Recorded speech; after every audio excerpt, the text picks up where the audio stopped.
The brand new PlayStation 5 Slim just came out today, and I'm rushing out to, believe it or not, Target to pick one up before they get sold out.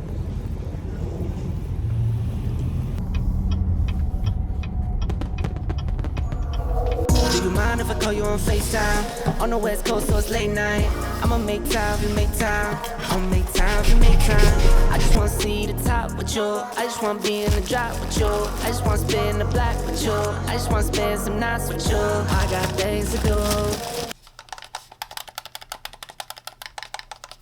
Talking me plus you. I got things to do.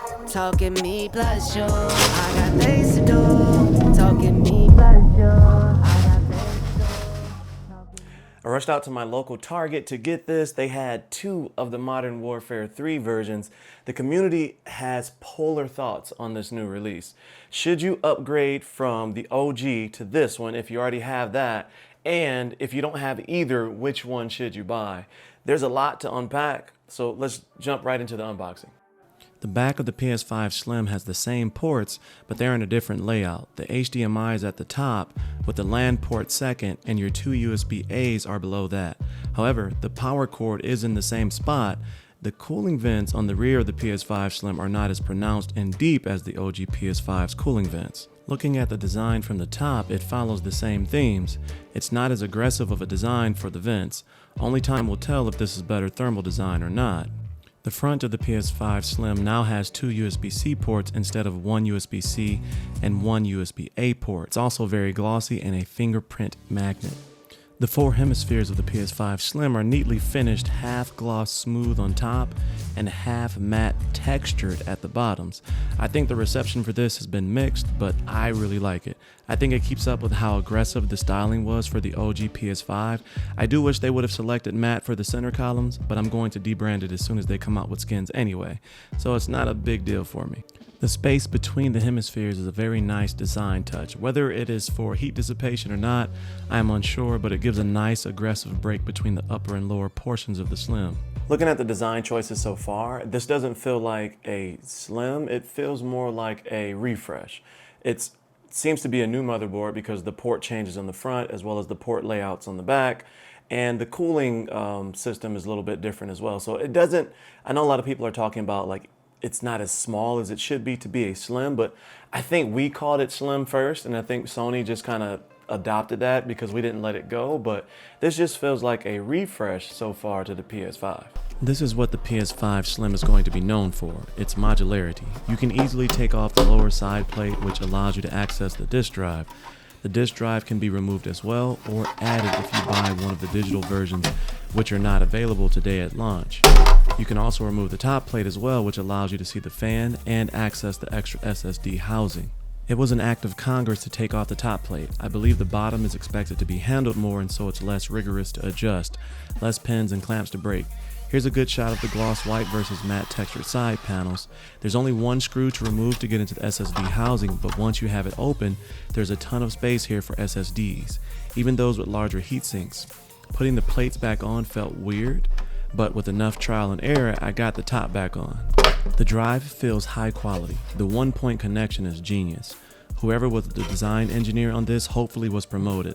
This is a breakthrough, and I wish it would have been an option or a future option for the OG PS5 somehow. To align the drive, they make it simple and have arrows pointing where you should insert the snaps, and one more arrow on the top where you pull on the drive to remove it. This is also where you can hold it to replace it.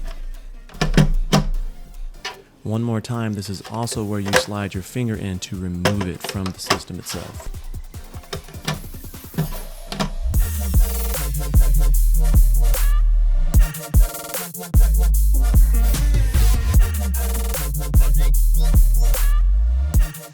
So far in my gameplay today, there's really no major differences to that experience. You're still limited by the same limitations of the original OG in regards to like Bluetooth and the different types of devices that you can connect to this. There was a Wi-Fi situation, but I don't think that has anything to do with this. It's something that I looked up on the forum where you have to specifically select your 5G network because it kept trying to connect to the 2.4 gigahertz network and it wouldn't connect to the internet.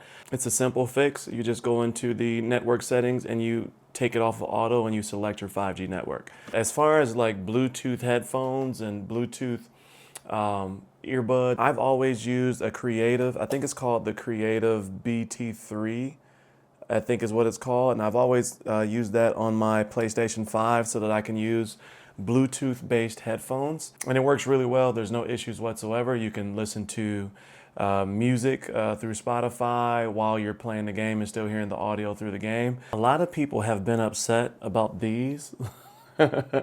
And for me, like, I don't care at all. Like, my PlayStation 5 doesn't change very often, and I would imagine most people, once they set up their gear, they don't like move it all over the place. Some people will travel and stuff like that, and they take their system with them, and that's cool. But I like the fact that these are extremely small, and you know, they're better than this thing here. It's clunky, and you know, sometimes it's really hard to figure out what's the sweet spot of where it's supposed to sit. So I actually like this very clean and minimal aesthetic here. I like that it fits here no matter if you have on the drive version or you have the discless version when that's available. And it's a really small profile. So I like the design. I think there's a lot of misplaced, not necessarily anger, but I would call it misinformation. I think there was so many communications going on in the community, etc., as far as like what this was going to be. A lot of people thought that this was going to be an upgrade, and then of course the PlayStation 5 Pro version, you know, rumors are starting. They started about 4 weeks ago, and so people are starting to say, should you buy this now or should you wait until 2024? I mean, we really don't know when they're going to release it. I doubt that they would release it early 2024 because this is the disc version, which means they have to release the non-disc version, and they don't want to cannibalize their own products, especially not Sony. My final first impressions on the PS5 Slim. I love the design choices, and I like what they did with the 4 different panels and the modularity and being able to make this a disc version later if you bought the discless version, because that's something I can't do for that one. To answer the burning question, if you don't have either one of these, I think it's a no-brainer to buy this one because of the modularity, because of the updated refresh, and I would imagine that the cooling system is better. We don't know that yet, but obviously they've had 3 years to look at those systems and determine the changes that they made in this one. Lastly, if you have this already, I think it's completely fine to not buy this and upgrade. You don't need to upgrade to this because it's the same system. It's just a little different. If you like today's content, consider subscribing, joining the Cozy Coalition, and subscribe below. Check out the last video that I did, which is a 10K giveaway. You don't want to miss it. You have a chance to win a package of 3 products. So that's it for today. As always, stay cozy in that crazy world, and I'll see you in the next video. Peace.